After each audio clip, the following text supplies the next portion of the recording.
4 saksi kunci yang melihat langsung pelaku pembunuhan ibu dan anak di Subang, saling terkait. Namun, sebelum kita bahas, mohon subscribe channel ini dulu, agar kamu gak ketinggalan berita-berita menarik dari kami. Kalau sudah, mari kita lanjut. Pelan-pelan kasus pembunuhan ibu dan anak di Subang semakin terungkap dengan keterangan sejumlah saksi mata.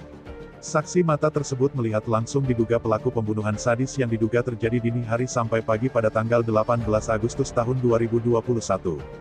Hasil otopsi awal, polisi menyebut korban Amelia meninggal dunia sekitar pukul 5 pagi itu. Sedangkan ibunya Tuti diperkirakan meninggal 5 jam sebelumnya atau sekitar pukul 12 malam hari.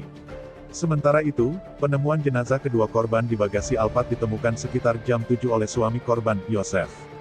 Di rentang waktu tersebut, terungkap ada 4 saksi yang mengaku melihat orang di TKP yang diduga sebagai pelakunya. 3 saksi diantaranya memergoki diduga pelaku sedang memarkirkan mobil Alphard yang diketahui sebagai tempat pembuangan mayat korban.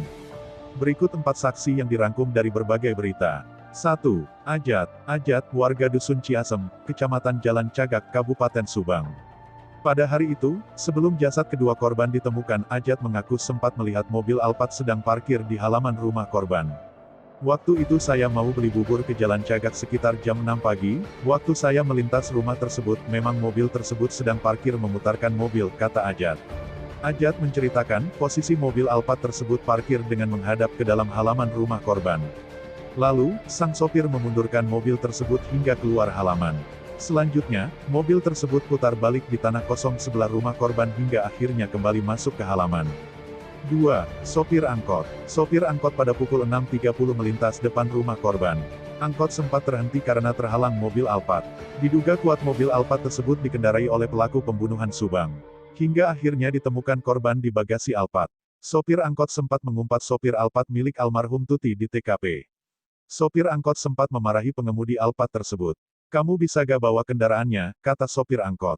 3. Mang S. Mang S ini menjadi saksi mata yang melihat mobil Alphard terparkir di pinggir jalan yang saat itu menumpangi angkot. Namun, Mang S tidak melihat jelas siapa yang mengemudikan Alphard saat itu. Mang S mengungkapkan kronologi yang disaksikannya pagi itu. Dia naik angkot duduk di belakang. Tiba-tiba angkot yang saya tumpangi berhenti tiba-tiba, katanya.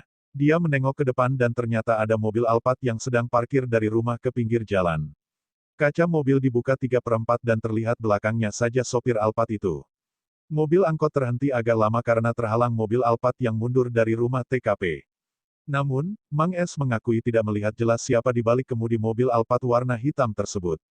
"Saya tidak jelas melihat karena setelah mendengar sopir mengumpat, saya kembali fokus memainkan HP," tuturnya.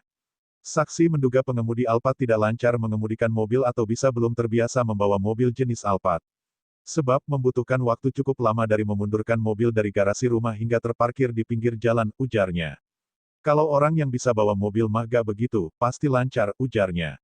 4. Danu, ponakan korban Tuti, mengaku melihat 2 orang, perempuan dan laki-laki di waktu kejadian pembunuhan. Danu pada jam 3 pagi saat kejadian keluar rumah untuk membeli nasi goreng. Saat keluar itu, Danu melewati rumah TKP pembunuhan ibu dan anak di Subang.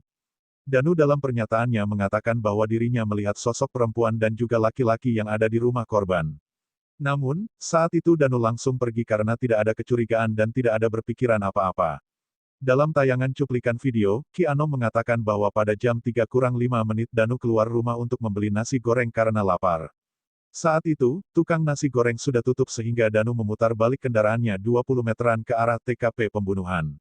Dalam pernyataannya, Danu mengatakan dengan sejujur-jujurnya dan bersumpah bahwa Danu melihat dengan jelas seorang sosok perempuan dan laki-laki di TKP pembunuhan. Dalam pernyataan Danu, Ki Anom mengatakan bahwa Danu mengatakan secara mengalir begitu saja tanpa adanya tekanan dari pihak manapun. Danu melihat dengan jelas seorang sosok perempuan dan laki-laki setelah putar balik melewati arah TKP. Itulah kesaksian yang terlihat saling keterkaitan. Semoga pihak kepolisian, dengan tambahan kesaksian tersebut, bisa mengungkap pelaku pembunuh ibu dan anak di Subang, amin. Gimana menurut kalian?